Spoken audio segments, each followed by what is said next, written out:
ಸ್ವಾಗತ.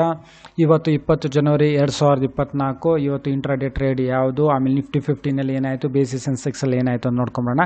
ಏನಿದು ಶನಿವಾರನೂ ಇವತ್ತು ಓಪನ್ ಇತ್ತ ಮಾರ್ಕೆಟ್ ಅಂದರೆ ಹೌದು, ಇವತ್ತು ಶನಿವಾರ ಆದ್ರೂ ಇವತ್ತು ನಮ್ಮ ದೇಶದ ಸ್ಟಾಕ್ ಮಾರ್ಕೆಟ್ ಅಥವಾ ಶೇರ್ ಮಾರ್ಕೆಟ್ ಓಪನ್ ಇತ್ತು. ಯಾಕೆ ಅಂತ ಹೇಳಿದ್ರೆ ಸೋಮವಾರ ರಜಾ ಇರುತ್ತೆ, ಅದಕ್ಕೋಸ್ಕರ. ಬನ್ನಿ ಇವತ್ತು ಏನಾಯಿತು ಶೇರ್ ಮಾರ್ಕೆಟಲ್ಲಿ ಅಂತ ನೋಡ್ಕೊಂಬರೋಣ.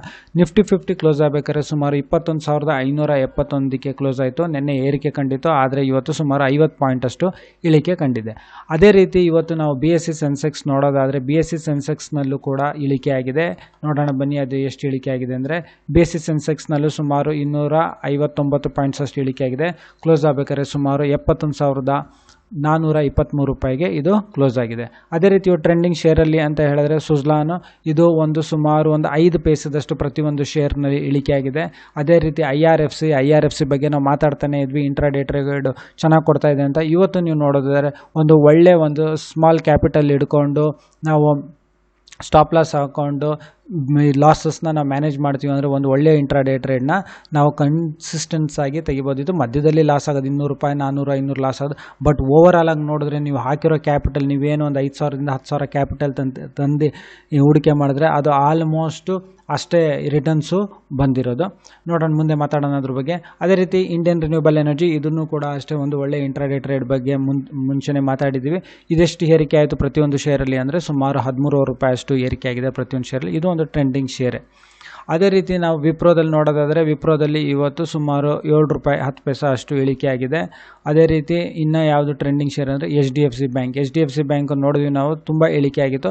ಆದರೆ ಇವತ್ತು ಸುಮಾರು 8 ರೂಪಾಯಿ ಅಷ್ಟು ಏರಿಕೆ ಆಗಿದೆ. ಯಾಕೆ ಅಂದರೆ ಇದರಲ್ಲಿ ಬೈಯಿಂಗ್ ಬಂದಿದೆ. ಕೆಲವರು ಇದರಲ್ಲಿ ಬೈಯಿಂಗ್ ಆಪರ್ಚುನಿಟಿನೂ ಹುಡುಕ್ತಾರೆ. ಆಮೇಲೆ ಬೈಯಿಂಗ್ ತುಂಬ ಕೆಳಗೆ ಇಳಿದಾಗಲೂ ಒಳ್ಳೆ ಪರ್ಸೆಂಟೇಜ್ ಕೆಳಗೆ ಇಳಿದಾಗ ಇನ್ವೆಸ್ಟ್ ಮಾಡೋರು ಇನ್ಸ್ಟಿಟ್ಯೂಷನಲ್ ಇನ್ವೆಸ್ಟರ್ಸ್ಗಳೂ ಇರ್ತಾರೆ.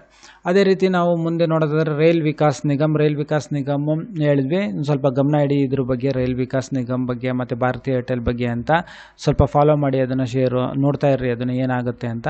ಇದರಲ್ಲಿ ನೋಡ್ಬೋದು ಸುಮಾರು 29 ರೂಪಾಯಿ ಅಷ್ಟು ಇವತ್ತು ಏರಿಕೆ ಆಗಿದೆ.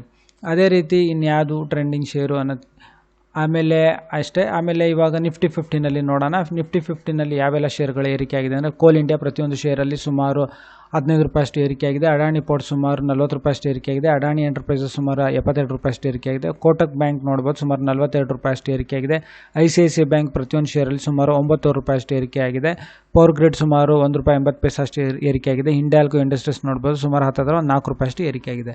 ಅದೇ ರೀತಿ ಬೇರೆ ಯಾವ ಕಂಪ್ನಿಗಳ ಶೇರ್ಗಳು ಏರಿಕೆ ಆಗಿದೆ ನಿಫ್ಟಿ 15ನಲ್ಲಿ ಅಂದರೆ State Bank of India, HDFC Bank, Britannia Industries, Apollo Hospitals, Bharat Petroleum, Axis Bank, SBI Life ಇನ್ಶೂರೆನ್ಸ್ನಲ್ಲಿ ಏರಿಕೆ ಆಗಿದೆ. ಹಾಗೆ ಇವಾಗ ನಾವು ನೋಡೋದ್ರೆ ಇಂಟ್ರಾಡೇ ಹೇಳಿದ್ವಲ್ಲ, ಮುಂಚೆನೇ ನಾವು ಸುಮಾರು ಇಂಟ್ರಾಡೇ ಟ್ರೇಡ್ ಬಗ್ಗೆ ಮಾತಾಡಿದ್ದೀವಿ. ಹಿಂಡಾಲ್ಕೋ ಇರ್ಬೋದು, SBI ಇರ್ಬೋದು, IRFC ಇರ್ಬೋದು, ಮತ್ತು ಇಂಡಿಯನ್ ರಿನ್ಯೂಬಲ್ ಎನರ್ಜಿ ಇರ್ಬೋದು ಮಾತಾಡಿದ್ವಿ. ಇವತ್ತು ನೋಡೋಣ ಯಾವುದು intraday trade of the day ಅಂತ ನೋಡೋಣ ಬನ್ನಿ, ಯಾವುದು ಅಂತ ನೋಡಿ. ಇಲ್ಲಿ ಸುಮಾರು ಕಂಪ್ನಿಗಳ ಬಗ್ಗೆ ನಾವು ಮಾತಾಡ್ತಾನೆ ಇರ್ತೀವಿ.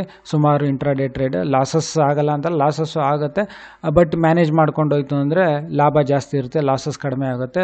ಲಾಭ ನಮಗೆ ಲಾಸಸ್ನ ರಿಕವರಿ ಮಾಡಿ ಮತ್ತು ಒಳ್ಳೆ ಪ್ರಾಫಿಟ್ ತಂದುಕೊಡೋ ಚಾನ್ಸಸ್ ಜಾಸ್ತಿ ಆಗುತ್ತೆ. ನೋಡೋಣ ನೋಡಿ, ಇವತ್ತು ನಿನ್ನೆನೂ IRFC ಬಗ್ಗೆ ಮಾತಾಡಿದ್ವಿ, ಇವತ್ತು IRFC ಬಗ್ಗೆ ಮಾತಾಡ್ತಾ ಇದ್ವಿ. 200 ಶೇರ್ಸು ಸುಮಾರು 12,017ಕ್ಕೆ ಪರ್ಚೇಸ್ ಮಾಡೋದು ಸಿಗ್ತಾ ಇತ್ತು. ಅದೇ ರೀತಿ ಯಾಕೆಂದರೆ ಇಂಟ್ರಾಡೇನಲ್ಲಿ ಮಾರ್ಜಿನ್ ಇರುತ್ತೆ.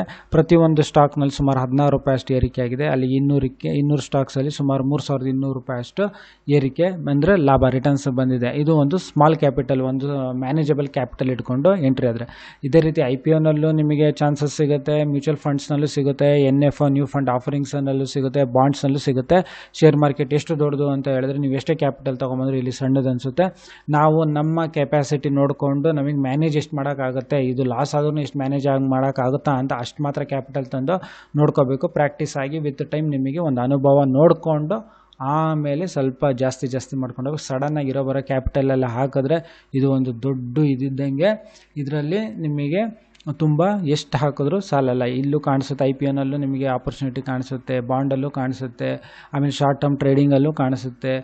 ಹಾಗಾಗಿ ಇದನ್ನು ನೀವು ಕ್ಯಾಪಿಟಲ್ನ ಏನು ಇನ್ವೆಸ್ಟ್ ಮಾಡಿದ್ರಲ್ಲ ಇನಿಷಿಯಲ್ ಇನ್ವೆಸ್ಟ್ಮೆಂಟ್ ಅದನ್ನು ಮ್ಯಾನೇಜ್ ಮಾಡಬೇಕು. ಸೊ ಈ ವಿಡಿಯೋ ನೋಡೋದಕ್ಕೆ ತಮಗೆಲ್ಲರಿಗೂ ತುಂಬ ಧನ್ಯವಾದ. ದಯವಿಟ್ಟು ಚಾನಲ್ನ ಸಬ್ಸ್ಕ್ರೈಬ್ ಮಾಡ್ಕೊಳ್ಳಿ, ಲೈಕ್ ಮಾಡ್ಕೊಳ್ಳಿ. ತಮಗೆಲ್ಲರಿಗೂ ತುಂಬ ಧನ್ಯವಾದ.